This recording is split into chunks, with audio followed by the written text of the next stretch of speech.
देख रहे हैं न्यूज कैपिटल एक्सप्रेस। मैं हूं आपके साथ अंजलि त्यागी। आइए रुक करते हैं आज की ताजा खबरों की ओर। भाजपा के राष्ट्रीय अध्यक्ष और केंद्रीय स्वास्थ्य एवं परिवार कल्याण मंत्री जेपी नड्डा के इंदौर आगमन पर मुख्यमंत्री डॉक्टर मोहन यादव ने किया स्वागत। नड्डा का प्रदेश अध्यक्ष शर्मा, उप मुख्यमंत्री देवड़ा शुक्ल वहीं सिलावट सहित जनप्रतिनिधिगण ने भी किया स्वागत। केंद्रीय स्वास्थ्य एवं परिवार कल्याण मंत्री जगत प्रकाश नड्डा का आज इंदौर आगमन हुआ। देवी अहिल्याबाई होलकर एयरपोर्ट पर नड्डा का स्वागत मुख्यमंत्री डॉक्टर मोहन यादव और भाजपा प्रदेश अध्यक्ष विष्णुदत्त शर्मा ने किया।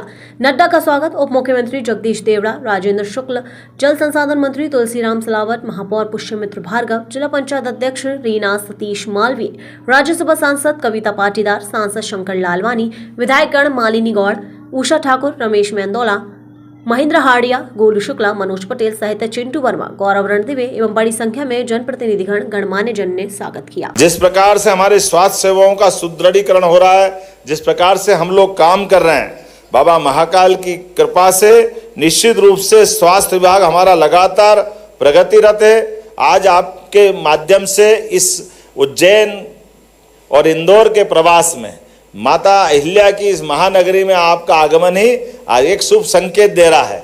आपका आना वैसे ही सदैव आनंददायी रहा है, आशीर्वाद आपका सदैव मध्य प्रदेश पे रहा है और स्वास्थ्य सेवाओं को लेकर के हमारे पूरे प्रदेश में सबसे अच्छी स्वास्थ्य सेवा अगर कहीं है तो इंदौर में मुझे इस बात का गर्व है। इस आनंद में हम आपकी उपस्थिति से और ऊर्जावान हो रहे हैं और बहुत सारे सुधार करते जा रहे हैं।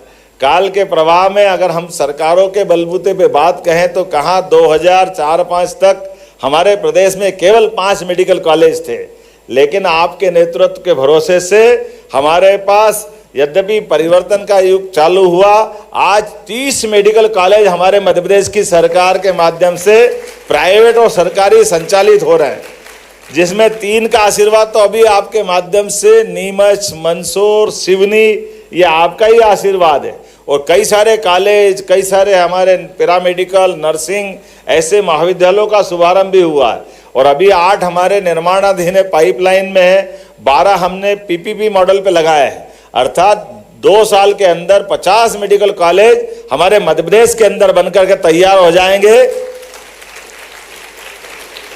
मेडिकल कॉलेज का बनना केवल मेडिकल कॉलेज का नहीं, लगभग 52 हमारे आयुर्वेदिक मेडिकल कॉलेज हमारे यहाँ लगे हैं। माननीय मोदी जी वास्तव में कितने और आपके माध्यम से कितने प्रकार से काम हो रहा है।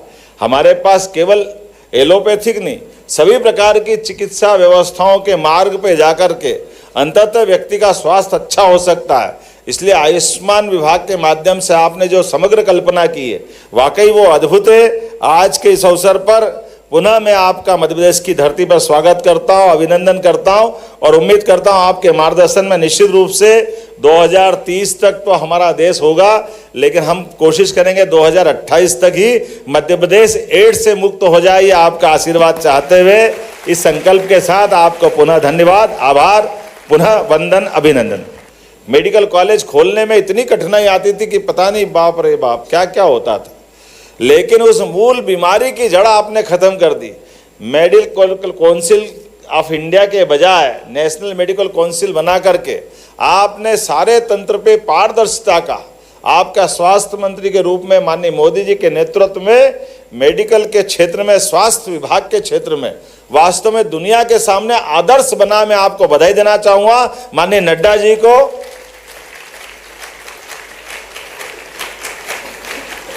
और उसका परिणाम भी कैसा आया भाई साहब? आपके परिणाम आने से हमारे मध्य प्रदेश के अंदर, जहां एक तरफ हमारे अपने कॉलेजों की संख्या बहुत सीमित थी मध्य प्रदेश में, और मध्य प्रदेश छोड़ो 2014 के बाद पूरे देश के अंदर अगर मेडिकल कॉलेज के संख्या डबल हुई है तो उसका सबसे बड़ा योगदान आपके माध्यम से आता, माननीय मोदी जी के माध्यम से आता है। पूरे देश के अंदर मेडिकल कॉलेज खोलने के लिए जिस प्रकार से सभी प्रकार की सरलीकृत व्यवस्था हुई, वाकई वो बहुत अभिनंदन के पात्र है। और इसी नाते से आज के इस अवसर पर जब हम बात कर रहे हैं, अपने मध्य प्रदेश के अंदर प्रदेश भर में 12 अगस्त 2024 से 12 अक्टूबर 2024 तक एड्स नियंत्रण का हमने जागरूकता अभियान चलाया। 28,457 गाँवों में 21,764 सभाओं के माध्यम से 779 कॉलेजों में 6000 से अधिक स्कूलों में जागरूकता कार्यक्रम चलाया है। 800 कॉलेजों में रेड रिबन क्लब बनाए गए हैं। विभिन्न प्रकार की जांचों को प्रोत्साहन देते हुए जो आपने पवित्र उद्देश्य, जिस संकल्प को हमारी तरफ या आपने संकल्प लिया, जिसमें हम साथ में खड़े हैं, मुझे इस बात की प्रसन्नता है कि लगातार हमारे इस जागरूकता के आधार पर जो एक तरह से अज्ञात एक दुनिया में जी रहे थे, उनको अपनी बीमारी मालूम नहीं थी, लेकिन इसी जागरूकता के भरोसे से अप्रैल से अक्टूबर तक हमारे अपने प्रदेश के अंदर ऐसे गंभीरतम बीमारी के 4400 से ज़्यादा HIV संक्रमित मिले हैं। बीमारी का मिलना, ये वैसे तो एक बीमार होना भी बहुत खराब बात है, लेकिन उससे और खराब बात तब होती जब हम उसको नॉलेज में नहीं लाते। हमारे स्वास्थ्य विभाग के सारे लोगों को बधाई, जिनके भरोसे से हमने एक एक व्यक्ति को ढूंढ करके उनकी बीमारी को पकड़ा है, और मुझे पूरा भरोसा आपके नेतृत्व में ये सभी के सब लोग अच्छे होंगे और इस बीमारी से निजात पाएंगे। जबलपुर में बिगड़ती यातायात व्यवस्था और जहां तहां शहर की सड़क पर फैले अतिक्रमण को लेकर जब मंत्री राकेश सिंह के पास शिकायतों का अंबार लगा तो नाराज होकर उन्होंने जबलपुर के पुलिस प्रशासन और नगर निगम के अधिकारियों की क्लास लगा दी। मंत्री राकेश सिंह ने शहर की ट्रैफिक व्यवस्था को दुरुस्त करने के लिए शनिवार को पुलिस प्रशासन और नगर निगम के अधिकारियों की बैठक ली। बैठक में शहर के ट्रैफिक से जुड़े कई निर्णय लिए गए, जिसे कि जल्द से जल्द अमल में लाने के मंत्री के द्वारा निर्देश दिए गए हैं। बैठक में मंत्री के अलावा विधायक अशोक रोहाणी, विधायक इंदु तिवारी, विधायक अभिलाष पांडे के अलावा महापौर जगत बहादुर अन्नू भी मौजूद रहे। मंत्री राकेश सिंह ने कलेक्टर दीपक सक्सेना, एसपी संपत उपाध्याय, नगर निगम आयुक्त प्रीति यादव से बैठक के दौरान कहा कि हेलमेट चेकिंग, गाड़ी के दस्तावेज चेक करना सुरक्षा की दृष्टि से ठीक हो सकता है, पर ट्रैफिक से सीधे तौर पर लेना देना नहीं है, इसलिए इस पर सबसे ज्यादा बैठक के बाद सर्किट हाउस नंबर 1 पर मीडिया से चर्चा करते हुए मंत्री राकेश सिंह ने कहा कि हम चाहते हैं कि हमारा शहर महानगर के स्वरूप में दिखाई दे, जिसके लिए जरूरी है कि शहर का इंफ्रास्ट्रक्चर तैयार हो। सबसे ज्यादा जरूरी ट्रैफिक व्यवस्था ठीक करने की है, लेकिन लगातार शिकायतें हो रही हैं। कोर्ट संज्ञान लेकर आदेश दे रहा है, जनता परेशान है। जनप्रतिनिधि के पास रोजाना अतिक्रमण और अव्यवस्थित ट्रैफिक को लेकर हर रोज शिकायतें आ रही हैं। यही कारण है कि जबलपुर के सभी अधिकारियों के साथ मिलकर सामूहिक बैठक हुई, जिसमें तय हुआ है कि शहर की यातायात व्यवस्था को लेकर वो सब कुछ किया जाएगा जो कि जरूरी है। बहुत दुर्भाग्यपूर्ण है कि बांग्लादेश में जिस तरह से हिंदुओं पर, सनातनियों पर जो अत्याचार हो रहे हैं वो दुर्भाग्यपूर्ण है, निंदनीय है। उससे भी ज़्यादा दुर्भाग्यपूर्ण है कि देश के भीतर वो तथाकथित धर्मनिरपेक्ष पार्टी के लोग, धर्मनिरपेक्ष आवाज़ उठाने वाले लोग इस पर मौन हैं। इनमें से किसी के मुंह से आवाज़ नहीं आती। कांग्रेस का कोई स्टेटमेंट आता है? अगर उन्होंने एक औपचारिकता कर ली कि ये नहीं होना चाहिए, लेकिन देश में, भारत के भीतर अल्पसंख्यकों के साथ कोई भी गलत काम ना हो, उसको लेकर सरकार भी हमेशा से अपनी व्यवस्था बनाकर रखती है। लेकिन अगर थोड़ा भी कहीं कोई घटना घटे तो ये सड़कों पर उतर कर आते हैं। बांग्लादेश में जो कुछ भी घट रहा है वो दुर्भाग्यपूर्ण है। भारत ने बार बार इसको चेतावनी दी है, संयुक्त राष्ट्र संघ भी इसको लेकर लगातार चेतावनी दे रहा है, लेकिन इस तरह की किसी भी तरह की बातों को स्वीकार भारत नहीं करेगा। ये माननीय प्रधानमंत्री जी भी अपने स्तर पर कह चुके हैं। देश के भीतर भी जो ऐसे धर्मनिरपेक्ष दल अपने आप को कहते हैं, उनकी भूमिका भी स्पष्ट होना चाहिए कि आज जब वहाँ पर हिंदुओं पर अत्याचार हो रहे हैं तब आप मौन क्यों हैं? भाई साहब, सड़कों पर अत्याचार है, उस पर कहीं ना कहीं जब हम ये चाहते हैं कि हमारा शहर महानगर के स्वरूप में दिखाई दे, तो उसके लिए ये आवश्यक है कि महानगर के स्वरूप के लायक लगभग पूरा इंफ्रास्ट्रक्चर तैयार हो। सबसे महत्वपूर्ण इंफ्रास्ट्रक्चर ट्रैफिक व्यवस्था का भी है, लेकिन लगातार शिकायतें हो रही हैं, अदालतें इसके बारे में आदेश दे रही हैं, जनता त्रस्त है। यहाँ सभी माननीय विधायक और पार्टी के पदाधिकारी, अध्यक्ष जी बैठे हैं। हर रोज़ शिकायतें आती हैं अतिक्रमण को लेकर, एनक्रोचमेंट को लेकर, ट्रैफिक की अव्यवस्था को लेकर। तो आज जबलपुर के सभी प्रशासनिक अधिकारियों के साथ हम सबकी सामूहिक बैठक हुई है। सामूहिक बैठक में ये तय हुआ है कि जबलपुर के ट्रैफिक सिस्टम को सुधारने के लिए जो जो कुछ भी आवश्यक है वो सब कुछ किया जाएगा।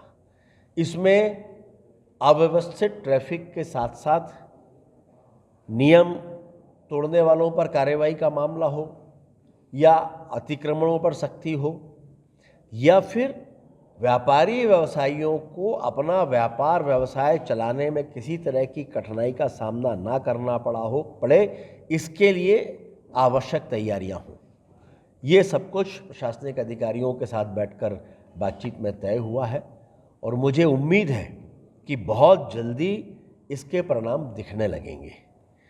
ये भी चर्चा में आज आया है कि आमतौर पर पुलिस जो कार्रवाई करती है तो पुलिस कार्रवाई करती है हेलमेट, गाड़ी के कागजात, जो सुरक्षा की दृष्टि से आवश्यक हो सकता है, लेकिन ट्रैफिक से सीधे तौर पर इसका कोई लेना देना नहीं है। इसलिए ट्रैफिक तोड़ने वालों पर, ट्रैफिक के नियमों का उल्लंघन करने वालों पर कार्रवाई हो, इस दिशा में प्रयास होना चाहिए। और मुझे लगता है कि जबलपुर की जनता एक मत है और सभी जनप्रतिनिधि भी यहाँ पर बैठे भारतीय जनता पार्टी के सब एक मत हैं कि शहर की ट्रैफिक व्यवस्था दुरुस्त होना चाहिए, कानून व्यवस्था दुरुस्त होना चाहिए। जबलपुर महानगर बनता जा रहा है, महानगर के स्वरूप में ये दिखाई देना चाहिए और उसको लेकर हम सब ने एक मत होकर इस बात पर सहमति दी है कि जबलपुर का ट्रैफिक सुव्यवस्थित हो।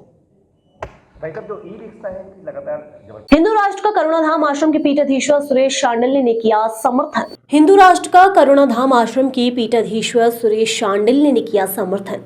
अगर हिंदू राष्ट्र बन गया तो अच्छा ही होगा। शरीर के सभी अंगों से हम एक सा व्यवहार नहीं करते हैं। नर्मदा परिक्रमा करने से पहले ही दिया बयान। मां नर्मदा की द्वितीय परिक्रमा करके करुणाधाम आश्रम की पीठाधीश्वर सुरेश शांडिल्य महाराज 6 दिसंबर से शुरू होगी मां नर्मदा की परिक्रमा 3500 किलोमीटर की रहेगी परिक्रमा पद यात्रा। सामाजिक समरसता के लिए निकाली जा रही मां नर्मदा परिक्रमा साधु संतों की यात्राओं को लेकर बोले सुरेश शांडिल्य महाराज। यात्रा को लोग राजनीतिक दृष्टि से देखना या सामाजिक समरसता की दृष्टि से देखना व्यक्ति का अपना अपना दृष्टिकोण होता है। परिक्रमा को लेकर युवाओं को दिया संदेश। युवा अपनी छोटी छोटी इच्छाओं को पूरा करने के लिए अपने भविष्य को दांव पर ना लगाए। युवा अपने जीवन को 2 भागों में बांटे, पहले करियर बनाए फिर अपने जीवन की इच्छाओं को पूरा करें। वृद्ध आश्रम बनाने का किया शांडिल्य महाराज ने समर्थन। कहा, जिन्हें वृद्ध माता पिता को अपने पुत्रों ने छोड़ दिया है वे कहाँ जाएंगे, उनके लिए वृद्ध आश्रम जरूरी है। उन्होंने कहा, हालांकि अपने माता पिता की सेवा करना पुत्र का सबसे पहला काम होता है और वे करना चाहिए। नर्मदा नदी से रेत उत्खनन को लेकर बोले पीठाधीश्वर सुरेश शांडिल्य। नर्मदा परिक्रमा के दौरान नहीं करेंगे इस मामले पर बात। नर्मदा परिक्रमा के दौरान सिर्फ परिक्रमा और सामाजिक समरसता पर होगी बात। मां नर्मदा की परिक्रमा में जो भाव है वो समरसता का भाव है कि सामाजिक समरसता हो और प्रतिदिन एक वृक्ष भी हम लगाएंगे। भाव यही है कि हमारा वंचित वर्ग है उसको आगे करके हम वृक्षारोपण करें, कार्यक्रम करें। और जैसा कि मां नर्मदा की परिक्रमा में होता है कि अन्न की भिक्षा अवश्य लेनी चाहिए, तो हम सबका प्रयास रहेगा कि एक दिन प्रतिदिन किसी एक घर से हम अन्न की भिक्षा अवश्य लें। ये 3000 कुछ किलोमीटर की यात्रा है, कम ज़्यादा होती है बैकवाटर के कारण, तो सारे जो यात्री हैं वो पैदल ही चलेंगे। और भाव यह रहता है कि हर पग में जो हम एक कदम बढ़ाते हैं तो ईश्वर का नाम लेते हुए हम ये यात्रा करें। नर्मदा परिक्रमा समरसता का एक ऐसा उदाहरण है जो विश्व में और कहीं आपको नहीं मिलेगा। जब यात्री पहुंचते हैं आश्रम में स्थान पे किसी व्यक्ति के यहाँ, तो आप ये मान के चलिए कि वहां सबसे पहला प्रश्न आता है, वो ये आता है कि कितनी मूर्तियां हैं। और इस मूर्ति शब्द पे जरूर ध्यान दें आप लोग। पूछा जाता है कितनी मूर्तियां हैं, अर्थात स्त्री पुरुष का भेद समाप्त। यहाँ स्त्री पुरुष का भेद समाप्त करके एक समानता का संदेश दिया और दूसरा संदेश ये दिया है कि आप तपोभूमि नर्मदा की परिक्रमा कर रहे हैं तो आपको शुद्ध और आपका जो आचरण है वो उत्तम हो, जो हमारे षटरिपु हैं, काम क्रोध लोभ इत्यादि, उनका नाश हो। तो जब ये भावना रहेगी कि साथ में चलने वाला स्त्री या पुरुष नहीं मूर्ति है, तो एक अलग ही भाव पैदा होता है। फिर जहां जाते हैं वहां हम किसी का पूरा नाम नहीं पूछते, न वो हमारा पूरा नाम पूछता है, क्योंकि पूरा नाम पूछने का एक ही अर्थ है, जात पूछना। तो वहां कोई एक दूसरे का पूरा नाम नहीं पूछता। तो ये भेद भी समाप्त होता है। उसके बाद पंक्ति भेद भी समाप्त हो जाता है। जब भोजन होता है तो अमीर गरीब, ब्राह्मण क्षत्रिय वैश्य शूद्र कोई महागिनती नहीं, सब एक साथ बैठकर भोजन ग्रहण करते हैं, प्रसादी ग्रहण करते हैं। तो मेरे ख्याल से सामाजिक समरसता का इससे बड़ा उदाहरण विश्व में और कहीं नहीं मिलेगा, और हम उसी भाव से ये यात्रा कर रहे हैं।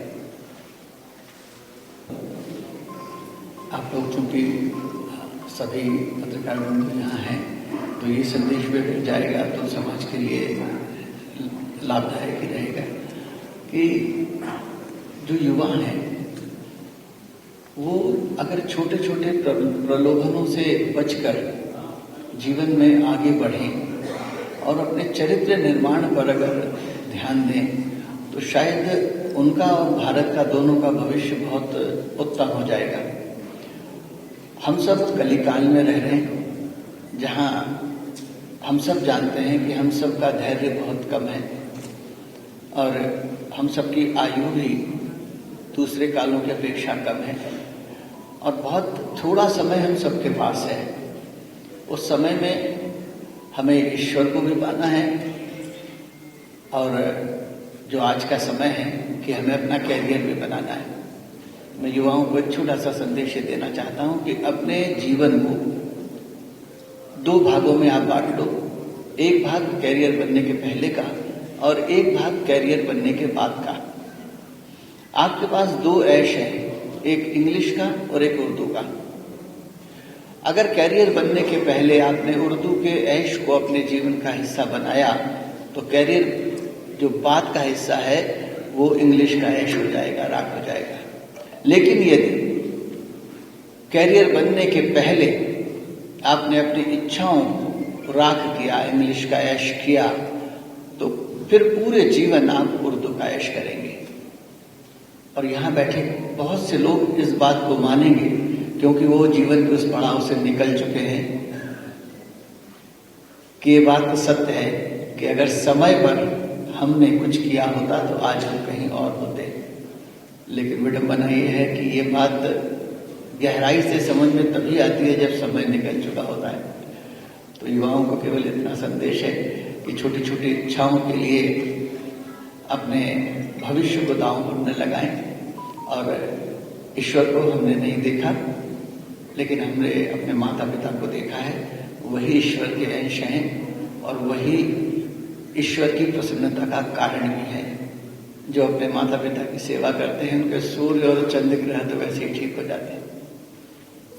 और गणेश जी हम बैठाते हैं, अभी हमारे दिन चर्चा हो रही थी कि गणेश जी बैठाते हैं। गणेश जी जब अंदर लेके आते हैं ना, तो गणेश जी सबसे पहले घर में आपके माता पिता को ढूंढते हैं कि वो कहाँ है और किस स्थिति में। वो अगर वृद्धाश्रम में है तो मुझे नहीं लगता कि गणेश जी अंदर आते हैं, शायद केवल एक मिट्टी की मूर्ति अंदर आती है। तो माता पिता की सेवा करें, उनको प्रसन्न रखें। जय मां। धन्यवाद।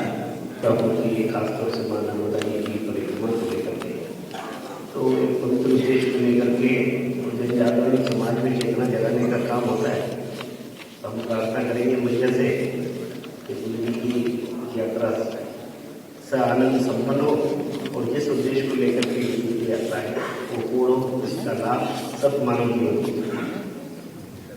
शेयर ट्रेडिंग के नाम पर पैसा दोगुना करने का झांसा देकर युवक के साथ ठगी करने वाले एक आरोपी को पुलिस ने राजस्थान से किया गिरफ्तार। पीड़ित दीपांशु गुप्ता ने साइबर सेल से की थी पूरे मामले की शिकायत। जबलपुर निवासी ठाकुर से युवक से ठाकुर ने की थी 19,50,000 रुपए की ठगी। साइबर ठाकुर लिंक के माध्यम से लोगों को बनाते थे अपना शिकार।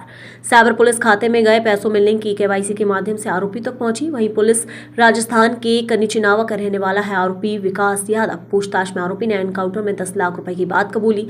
अन्य आरोपी की पुलिस कर रही है तलाश। जबलपुर से वाजिद खान की रिपोर्ट। आवेदक दीपांशु गुप्ता द्वारा रिपोर्ट ले कराई गई साइबर थाने में कि उनको शेयर ट्रेडिंग के नाम पर एक लिंक भेजी गई। लिंक के माध्यम से पैसा डबल करने के उससे प्रलोभन देकर 19 लाख रुपए की ठगी उनके साथ की गई अज्ञात खाताधारक के द्वारा। तो जब बैंक से इसकी जानकारी प्राप्त की गई केवाईसी के आधार पर, उसका एड्रेस निकला राजस्थान का, जिसकी तलाश पता साझी हेतु मैं अपनी टीम के साथ गई और राजस्थान से आरोपी को लेकर अपने साथ में आई। कितने की ठगी लगभग इसमें? ये 19,50,000 की ठगी है और जिस आरोपी को मैं लेकर आई हूँ राजस्थान से, उसके अकाउंट में 10 लाख रुपए का गया है। और भी अन्य इसके साथ हैं? और भी खाताधारक जिनकी तलाश पता साझी अभी जारी है। क्या नाम है इसका? आरोपी का नाम है विकास यादव, पिता नरेश यादव, निवासी कनीतेगांवा, थाना कोट कासिम, राजस्थान।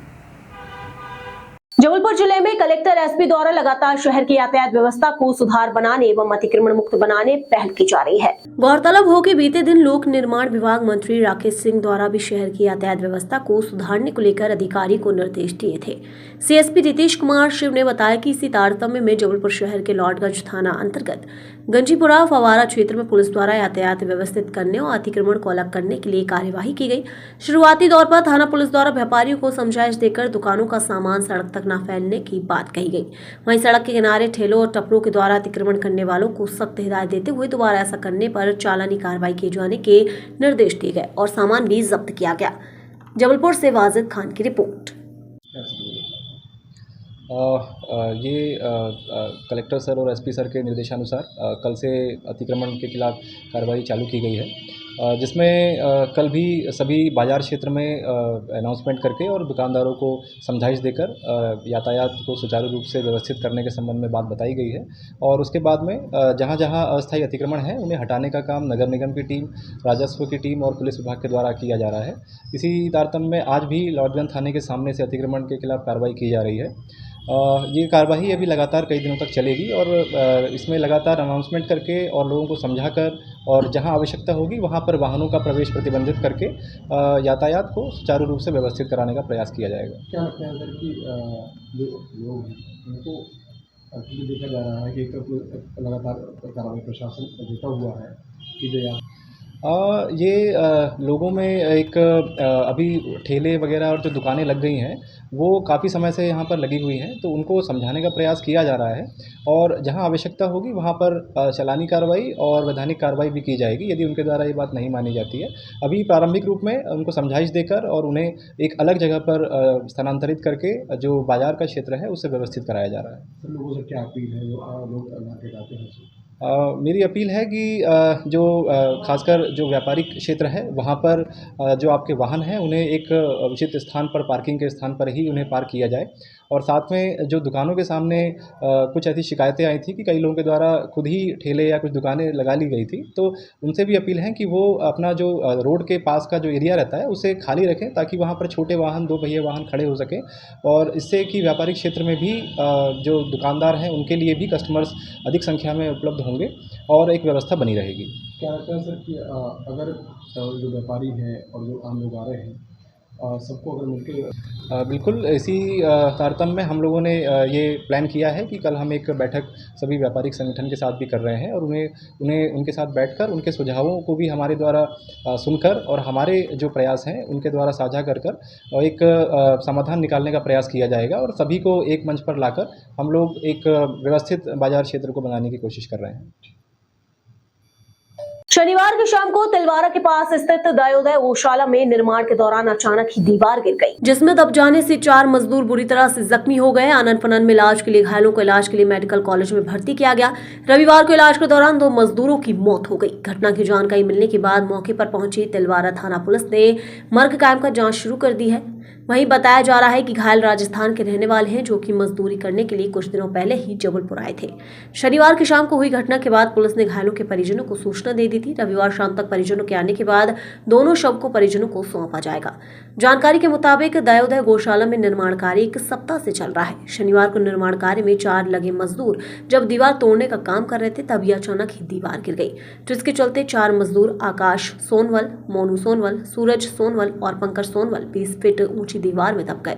गौशाला में मौजूद लोगों ने घायलों को इलाज के लिए मेडिकल कॉलेज में भर्ती करवाया। रविवार को इलाज के दौरान राजस्थान के करौली निवासी सूरज और मोनू की मौत हो गई।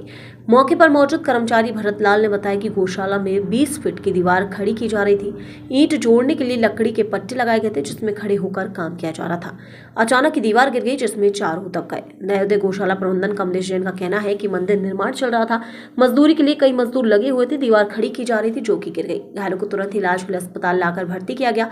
उन्होंने बताया कि दीवार के सपोर्ट में लगा लकड़ी का पट्टा टूट जाने से हादसा हुआ है। इधर घटना के बाद मौके पर पहुंची पुलिस ने मर्ग कायम कर जांच शुरू कर दी है। जबलपुर से वाजिद खान की रिपोर्ट।